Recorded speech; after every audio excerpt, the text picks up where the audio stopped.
कि 14 अप्रैल किस मसीहा का जन्मदिन मनाते हैं। सम्मानित साथियों, ये बताने की जरूरत नहीं है। आज ये मूर्ति देखकर बहुत ही ज्यादा खुशी हो रही है। ये मूर्ति में जो बाबा साहब उंगली दिखा रहे हैं, ये कोई मामूली इशारा नहीं है। ये उंगली का जो इशारा दे रहे हैं, ये कोई मामूली इशारा नहीं है। बाबा साहब कह रहे हैं उठो और संसद पर कब्जा करो। हमने शिक्षा तो ग्रहण कर ली, मगर धारने का काम नहीं किया। हमने काम किया आडंबर जैसी मनवादी व्यवस्था को के बंधन में बंध गए। आप देख रहे होंगे कि बाबा साहब जो मूर्ति में अंगुली दिखा रहे हैं, अंगुली का इशारा कर रहे हैं, ये कोई मामूली इशारा नहीं है। संसद भवन पर कब्जा करने का इशारा दे रहे हैं। बाबा साहब की ये अंगुली हमसे और हमारे बच्चों से कह रहे हैं कि उठो और जागो, संसद भवन पर कब्जा करो और अधिकारों को पहचानो। बाबा साहब के जो हाथ में किताब लगी हुई है, ये किताब कोई मामूली किताब नहीं है। ये किताब यूं है कि जाओ इस किताब को पढ़ो और शिक्षा ग्रहण करो और अपने अधिकारों को जानो। अगर आपके अधिकार आपको पता होगा कि भारतीय संविधान को पढ़ोगे तो आपके अधिकारों को कोई भी हनन नहीं कर सकता है, ये मैं दावे के साथ कह सकता हूँ। सम्मानित साथियों, मुझे गर्व हो रहा है कि मेरे गांव की जो महिला शक्ति को देखकर बाबा साहब ने एक बात कही थी कि जिस समाज की महिलाएं और जिस देश की महिलाएं आगे होती है, वो समाज और वो देश कभी पीछे नहीं जाता है। हमें आगे जाना चाहिए। इस चीज एक जीता जागता एग्जाम्पल है, क्योंकि साथियों आज आपको बाबा साहब के द्वारा बनाए गए इस संविधान के इस देश में पूर्णतः लागू कराने के लिए बाबा साहब ने बहुत संघर्ष किया। हम सभी को एकजुटता दिखानी होगी। और सम्मानित साथियों, बात 26 नवंबर 1949 की बता रहा हूँ। 26 नवंबर 1949 को जब बाबा साहब देश के संविधान को बनाकर बाबा साहब ने तैयार किया था, जब बाबा साहब संविधान को पेश करने के बाद संसद में पहुंचे और जब संसद भवन से बाहर आ रहे थे तो वहां पर एक महापुरुष थे जिनका नाम था आचार्य कृपाली जी। आचार्य कृपाली जी ने पूछा, अरे अंबेडकर, आज इतना खुश नजर क्यों आ रहे हो?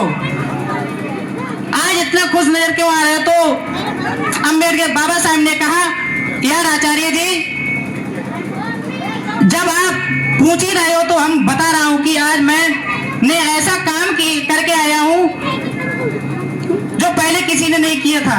राजा के घर में पहले राजा के घर में रानी की कोख से जो बच्चा पैदा होता था, अगर लड़का होता था तो उसे राजा कहते थे और लड़की होती थी तो उसे राजकुमारी कहते थे।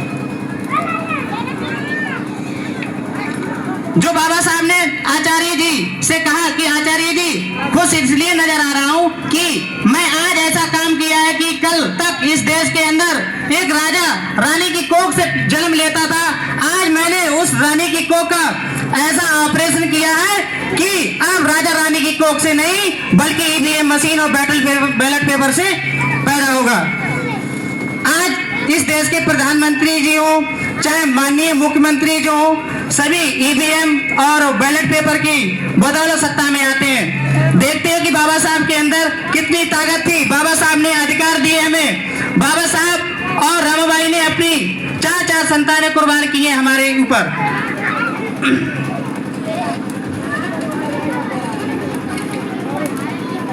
उबलते हुए लहू का एहसास लिख डालो, उबलते हुए लहू का एहसास लिख डालो, दिल का वो पत्थर कुछ ऐसा खास लिख डालो। बड़े अरमान से सौंपी है कलम हमें भीम ने, बड़े अरमान से सौंपी है कलम हमें भीम ने, उठो भीमसेन, भीमसेन का इतिहास लिख डालो। अगर पैदा ना होता वो मसीहा, अगर पैदा ना होता वो मसीहा तो खुशियों का सिलसिला ना होता, अगर पैदा ना होता वो मसीहा तो खुशियों का सिलसिला ना होता, बेरंग रहती है जमीन और आसमान का रंग नीला ना होता। भारत तो कब का कंगाल हो जाता मेरे यारो, भारत तो कब का कंगाल हो जाता मेरे यारो, अगर भीमराव जैसा हीरा हमें मिला ना होता। एक मिनट अरे यार एक मिनट कह दो जाके सोलो और चिंगारियों से, कह दो जाके सोलो और चिंगारियों से, इस बार फूल खिले हैं तैयारियों से, इस बार फूल खिले हैं तैयारियों से। उस बादशाह के फेंके हुए सिक्के भी नहीं उठाए हमने, उस बादशाह के फेंके हुए सिक्के नहीं उठाए हमने। अपना हक भी मांगा है बहुत खुददारी से।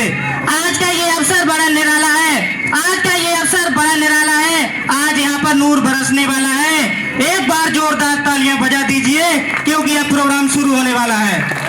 मन मचलकर मोर होना चाहिए, मन मचलकर मोर होना चाहिए, हंसी का अब दौर होना चाहिए।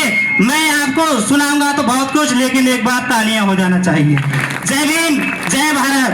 थोड़ा सा प्यार, थोड़ी सी दुआ अदा कीजिए, थोड़ा सा प्यार, थोड़ी सी दुआ अदा कीजिए इन बच्चों के लिए। भैया मेरे थोड़ी सी तालियां बजा दीजिए। जय भीम, जय भारत, जय संविधान। हेलो